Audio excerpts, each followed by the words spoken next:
means a lot of acreage is going to be taken out from farmlands to provide the roads and the parking lots and everything else that needs to apply those roads. Water constraints. China has 22% of the world's population, or 20 to 22%. It's got just 6 to 8% of the water resources. Right? And if you look at the receding water tables in the northwestern part of China, which is growing half its wheat and a third of its corn, it is reducing by 3 meters per year. In the northwest part of India, in the Gujarat area, for example, the water tables are receding at about 6 meters per year. In terms of climate change, the IPCC report says the Himalayan glaciers will melt by 2035. It seems scary, but if it melts, it affects 6 major river systems. The Ganges in India, the Brahmaputra in Bangladesh, the Indus in Pakistan, the Irrawaddy in Myanmar, the Yellow River, the Yangtze River in China, and that is going to affect 1.7 billion people dependent on these 6 river systems. And then you have environmental constraints. In the past, you just fell forest land and planted more food. You can't do that anymore. And finally, there's serious infrastructure constraints in terms of storage and logistic choke points. The FAO says that $4 trillion have to be invested by 2030 to build agricultural infrastructure, storage and ports. And only 5% of the money is going to come from official development assistance. So our point of view of the future of our industry is that there will be the demand-supply imbalance will accentuate. So how do we take advantage of that development? So if you see our strategy in up to 20,000, up to 2005, we were basically just asset-light supply chain management. We're not upstream in plantations, midstream in manufacturing or processing. But because of this point of view of the future of our industry, we have now changed our portfolio and we looked at where is the profits now in the supply chain in the agricultural commodity markets. How much of it is domiciled upstream, how much is in the supply chain where we participate, how much is in the midstream, how much is in the downstream. And then we have now migrated selectively upstream and midstream and downstream. So our portfolio now looks like this.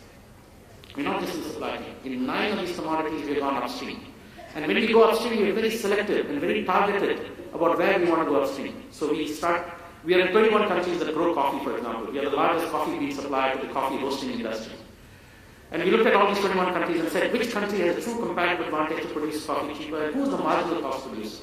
And we found that Brazil is the world's largest coffee producer and also the marginal cost producer. It produces Arabica coffee at about $1.25. Today, Arabica coffees are trading at about $2.10. So everybody in the coffee business or planters make a lot of money.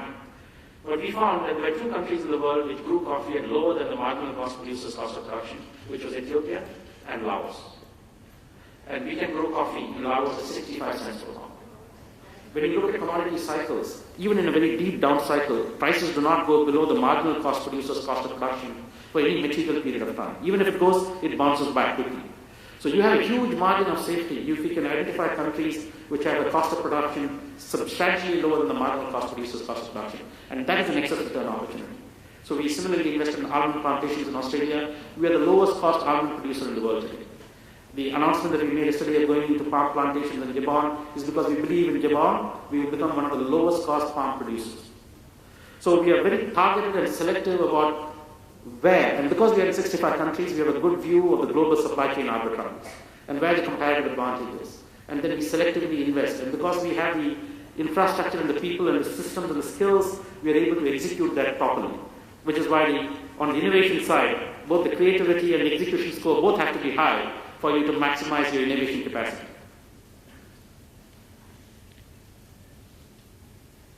The other important piece is really about how do you plan for growth?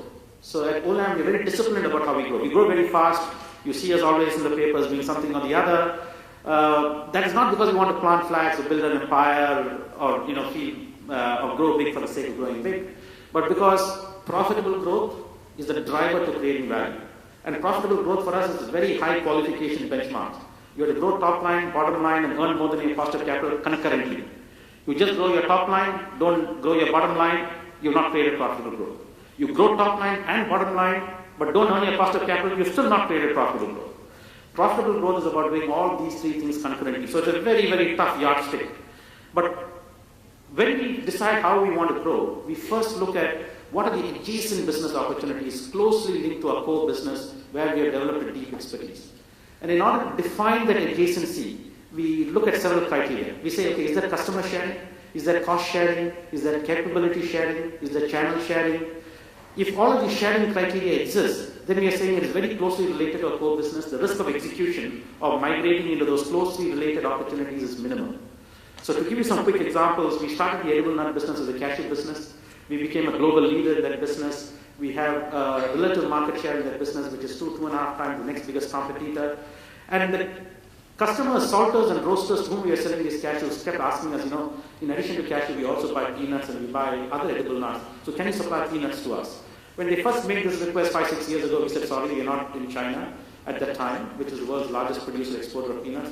And one of the rules of portfolio selection for us is, if you're not in the key producing countries for that commodity, you can't control the supply chain, we don't participate. So we said, if you go into China, we'll consider supplying peanuts to you. 5-6 years ago, we went into China. Today, we buy, source, and export peanuts from 11 other countries. In that 6-year period, or 5-year period, we've become a top 3 global supplier of peanuts. Encouraged by that, we went last year into almonds and bought the almond orchards. So now our edible nut business is cashew, peanuts, and almonds. Next year, we want to get into pecans, then into macadamia nuts, then into hazelnuts, then into pine nuts, walnuts, pistachios. Right? So if you look at the cashew business, the overall market size is only 1.3 billion. But if you look at all the other edible nuts, it's well in excess of 25 billion. And it is a very close adjacency. You don't have to go and find new customers, the same customers to sell. Cost sharing, you don't have to set up new marketing offices, the same offices in Rotterdam and London and New York and Singapore that service these edible nut salters and roasters. Will also now sell, in addition to cashews, peanuts and almonds, and in future pecans and macadamias. And therefore there is channel sharing, cost sharing, capability sharing, and customer sharing. And therefore the risk of execution of migrating that way is limited. We started our spices business and dehydrates business as a black pepper supplier to the major spice manufacturers. Then they told us, can you supply white pepper? We went into white pepper. Then it was nutmeg, cassia, cumin, ginger. Then they said, okay, you're supplying whole spices to us, but it's becoming very expensive now to grind it in the US and Europe. Can you grind it for us in Vietnam, China, or India where it's cheaper? So we migrated down the value chain.